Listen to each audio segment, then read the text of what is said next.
नमस्कार दोस्तों, ग्लोबल वीर योद्धाज में आपका स्वागत है। दोस्तों, आज मैं आपको ऐसे वीर योद्धा के बारे में बताने जा रहा हूं जिनकी अंतिम समय में मुगल शासकों ने आंखें फोड़ दी थी, पर उस पराक्रमी वीर ने अंधे होने के बावजूद भी अपने दुश्मन को मौत के घाट उतार दिया था। वह हिंदुओं के अंतिम सम्राट यानी पृथ्वीराज चौहान के नाम से जाने जाते हैं, जिनकी याद में आज भी भारत में लोकगीत व भजन गाए जाते हैं।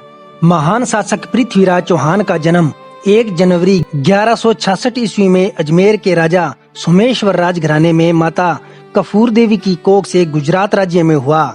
कुछ इतिहासकारों का मानना है कि उनका जन्म 1168 ईस्वी में हुआ था।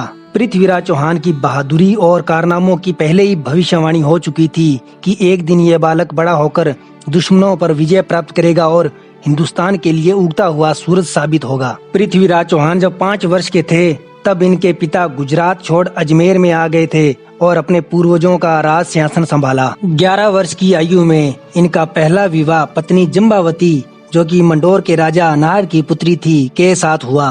कुछ इतिहासकारों का मानना है कि पृथ्वीराज चौहान की 13 शादियां हुई थी। 13 साल की उम्र में पिता की मृत्यु के बाद इनका राजतिलक हुआ था। पृथ्वीराज चौहान ने बचपन में ही शब्द भेदी बाण जैसी अद्भुत कला का ज्ञान प्राप्त कर लिया था।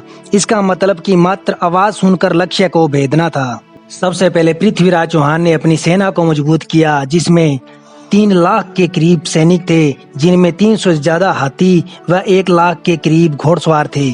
इस तरह पृथ्वीराज चौहान का सैन्य बल काफी मजबूत था। पृथ्वीराज चौहान ने सबसे पहले राजस्थान के नागौर जिले पर अपना राज्य स्थापित किया। उस समय पृथ्वीराज चौहान की बढ़ती हुई सैन्य ताकत को देख विरोधी राजा व मुगल शासक भयभीत हो रहे थे।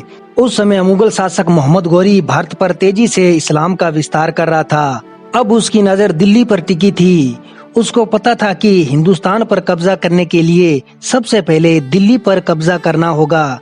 लगातार 3-4 बार दिल्ली पर आक्रमण किया, पर वह हर बार हार गया। कहा जाता है पृथ्वीराज चौहान ने मोहम्मद गोरी को लगातार 17 बार हराया था, पर पृथ्वीराज चौहान ने गोरी को हर बार माफ किया और छोड़ दिया। मोहम्मद गोरी ने कसम खा रखी थी कि वह पृथ्वीराज चौहान को कैद में डालकर ही दम लेगा, और एक दिन ऐसा ही हुआ। मोहम्मद गोरी ने 18वीं बार रात के अंधेरे में बिना कोई चेतावनी दिए पृथ्वीराज चौहान पर आक्रमण कर दिया और उन्हें कैद में कर लिया, जहां पर उनको बड़े ही कष्ट झेलने पड़े। जेल में उनको भूखा प्यासा रखा गया और अंत में गर्म सलाखों से उनकी आंखें फोड़ दी गई। उनके आगे शर्त रखी गई कि अगर वह इस्लाम कबूल कर लें तो उनको छोड़ दिया जाएगा।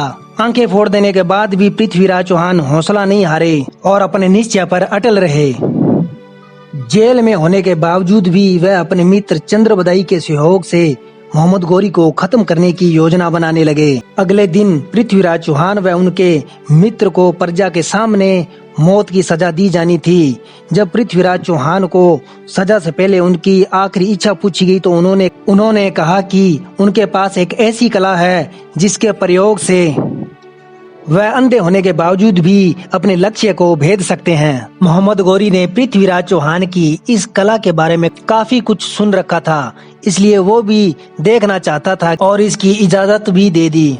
पृथ्वीराज चौहान को धनुष बाण थमा दिया गया और निर्धारित वस्तु पर निशाना लगाने का आदेश दिया गया।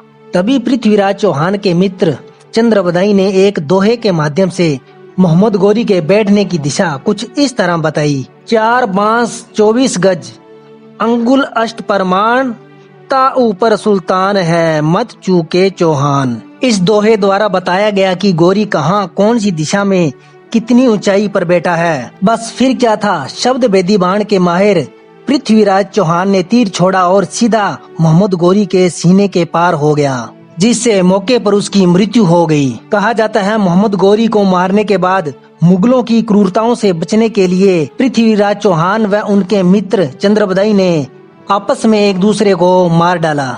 इसके बाद मुगलों ने पृथ्वीराज चौहान के मृत शरीर को उनके परिवार को सौंपने की बजाय अफगानिस्तान के गजनी शहर में दफना दिया गया। इस तरह भारत के आखिरी हिंदू राजा पृथ्वीराज चौहान की 11 मार्च 1192 को 27 साल की उम्र में मौत हो गई। भारत के इतिहास में पृथ्वीराज चौहान के बलिदान व उनके शौर्य को हमेशा याद रखा जाएगा। अगली वीडियो में हम आपको बताएंगे कि कैसे 800 साल बाद एक राजपूत शेर अफगानिस्तान से अपने बलबूते पर पृथ्वीराज चौहान की अस्थियां लेकर भारत में वापस आ गया और अफगानिस्तान को इसकी खबर तक न लगी।